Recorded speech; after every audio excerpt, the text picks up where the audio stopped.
जय श्री राम दोस्तों, राधे राधे। मैं मनीषा यादव अपने यूट्यूब चैनल अवधि गीत 4665 में आप सभी का स्वागत अभिनंदन करती हूँ। आज हम हमारी मामी जी एक बहुत ही प्यारा पंडित का गठबंधन गीत गाने जा रहे हैं। गीत जैसा भी होगा कमेंट बॉक्स में जरूर बताना और प्लीज़ आप लोग से रिक्वेस्ट है चैनल को सब्सक्राइब करना, लाइक करना, कमेंट करना और गीत को फुल वॉच करके सुनना। अपनी इस छोटी बहन का सपोर्ट करना।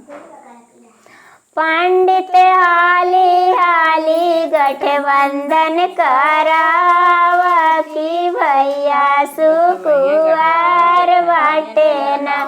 पंडित हाली हाली गठबंधन करावा की भैया सुकुवार बाटे न।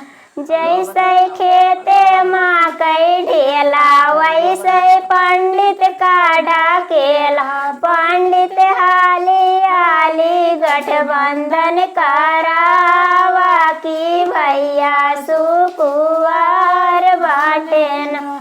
जैसे खेते मकई चाना वैसे पंडित आटे बाना। पंडित हाली हाली गठबंधन करावा की भैया सुकुवार बाटे न। जैसे खेते मकई भी वैसे पंडित आटे लोभी। पंडित हाली हाली गठबंधन करावा की भैया सुकुवार बाटे न। पंडित हाली हाली गठबंधन करावा की भैया सुकुवार बाटे न। जय श्री राम दोस्तों, गीत जैसा भी होगा कमेंट बॉक्स में जरूर बताना।